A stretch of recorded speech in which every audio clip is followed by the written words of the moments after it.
ৰাজ্যত এতিয়া পঞ্চায়ত নিৰ্বাচনৰ প্ৰস্তুতি চলিছে। ঢকুৱাখানা সমজিলাৰ এটা অঞ্চলৰ ৰাইজে কিন্তু সিদ্ধান্ত লৈছে ভোট বৰ্জনৰ। মই এই মুহূৰ্তত কেমেৰা পাৰ্চনক দেখুৱাবলৈ অনুৰোধ জনাইছোঁ এখন দলং। এইখন জৰাজীৰ্ণ বাঁহৰ দলং।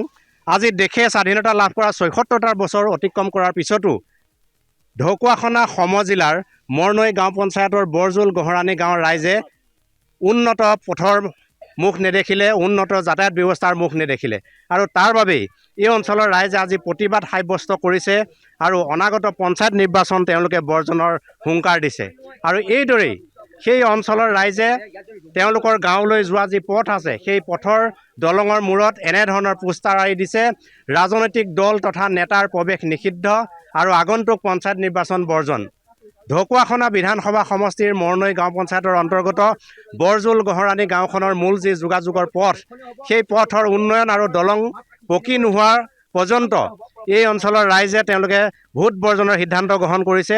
আৰু এই মুহূৰ্তত আমাৰ সৈতে ৰাইজৰ একাংশ লোক আছে, আমি তেখেতলোকৰ পৰা জানিব বিচাৰিম আপোনালোকে কিয় এই কঠোৰ সিদ্ধান্ত ল'বলৈ বাধ্য হৈছে। এই কঠোৰ সিদ্ধান্ত ল'বলৈ বাধ্য হৈছোঁ মানে আমি ৭৫ বছৰ আজি পাৰ হৈ গৈছে, আজি পৰ্যন্ত তাৰমানে আমি চৰকাৰৰ পৰা কোনো শিতান পোৱা নাই। গতিকেলৈ আমি সমূহ ৰাইজে একত্ৰিত হৈ পেলাই আমি ভোট বৰ্জন কৰিবলৈ সিদ্ধান্ত গ্ৰহণ কৰা হৈছে। আপোনালোকৰ গাঁৱত জনসংখ্যা কিমান? আমাৰ জনসংখ্যা আছে, আমি এতিয়া ৩২ ঘৰ মানুহ আছোঁ আৰু ইভাগে ভোট কেন্দ্ৰিক আমাৰ প্ৰায় ১২০জন মানে আছে। কাৰণ আজিলৈকে তেখেতলোকে আমাক কোনো এটা যাতায়াতৰ ফালৰ পৰা সুবিধা দিয়া নাই। জনপ্ৰতিনিধিয়ে কি কয় দলংখনৰ কথা ক'লে? জনপ্ৰতিনিধিয়ে কি কয় মানে তেখেতলোকে আমাৰ নিৰ্বাচনৰ টাইমত আহিছিলে, আমাৰ নৱদলে ছাৰ আহিছিলে, নৱদলে ছাৰ আহি পেলাই আমাৰ নামঘৰতে তেওঁ প্ৰতিশ্ৰুতি দিছিলে, কাৰণ আমি আপোনালোকক যেনেকৈ নহওক তাৰমানে যোগাযোগৰ ক্ষেত্ৰত ৰাস্তাটো আমি ধৰি দিম। কিন্তু আজি পৰ্যন্ত তেখেতে এতিয়া ৪টা বছৰ অতিক্ৰম কৰিলে, 4টা বছৰতে আজিলৈকে আমাক একো এটা উন্নয়নৰ দিশত আগবঢ়াই নিব নোৱাৰিলে।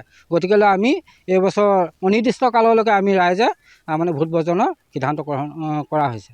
মই দেখুৱাই আছোঁ, মই এই মুহূৰ্তত ঢকুৱাখানা সমজিলাৰ মৰনৈ গাঁও পঞ্চায়তৰ অন্তৰ্গত বৰজোল গহৰাণী অঞ্চলৰ এইসকল ৰাইজ তেওঁলোকে ওলাই আহিছে, প্ৰতিবাদমুখৰ হৈ পৰিছে তেওঁলোকৰ গাঁওখনৰ উন্নয়ন আৰু যাতায়াত ব্যৱস্থাৰ যি দুৰৱস্থা তাৰ বাবে।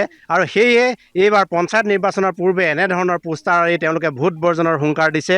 আৰু কিছু লোক আছে, এগৰাকী জ্যেষ্ঠ আইতা আছে, মই তেখেতৰ পৰা জানিব বিচাৰিম। আইতা, আপোনাৰ বৰ্তমান বয়স কিমান হ'ল? মোৰ বৰ্তমান বয়স এতিয়া 80 বছৰ চলি আছে। এই 80 বছৰত আপোনালোকৰ গাঁওখনলৈ যাবলৈ এখন পকা দলং নহ'ল, আপোনালোকৰ গাঁওখনলৈ যাবলৈ এটা ৰাস্তা নহ'ল, এতিয়া কি ক'ব চৰকাৰ? সেইকাৰণে আমি ভোট বৰ্জন কৰিম বুলি ভাবিছোঁ। কেলৈ ভোটৰ সময়ত তেওঁলোকে পঞ্চায়তৰ পৰা আমাৰ ভোট বিচাৰি আহে, আমি আপত্তি দিলেও হ'ব, আমি আপোনালোকে এবাৰ চাই দিম, দলং হ'বই বা ৰাস্তা আমি দিমেই, আপোনালোকে চিন্তা নকৰিব, আপোনালোকে আমাক জয়যুক্ত কৰক।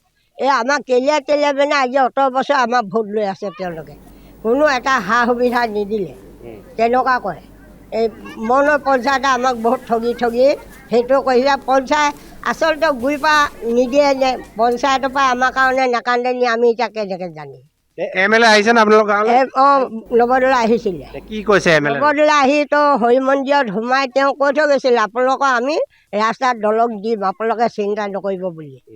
আমি গামোচাও তেওঁ আদৰণি কৰি পঠিয়াইছোঁ। তাৰপাছত এতিয়া নৱদলে আজিলৈকে শুইয়ে আছে, টোপনি গৈ আছে, সাৰ পোৱা নাই। হয়, এই মুহূৰ্তত মই দেখুৱাই আছোঁ মৰনৈ পঞ্চায়তৰ বৰজোল গহৰাণী গাঁৱৰ পৰিৱেশ, যি সময়ত ৰাজ্যৰ বিভিন্ন প্ৰান্তত পঞ্চায়ত নিৰ্বাচনৰ তুংগত উঠিছে, পঞ্চায়ত নিৰ্বাচনৰ প্ৰচাৰ কাৰ্য আৰম্ভ হৈছে, প্ৰাৰ্থীসকলে মনোনয়ন পত্ৰ দাখিল কৰিছে আৰু সেই সময়ত ধন্যবাদ জনাইছোঁ ৰাজীৱ বৰুৱা।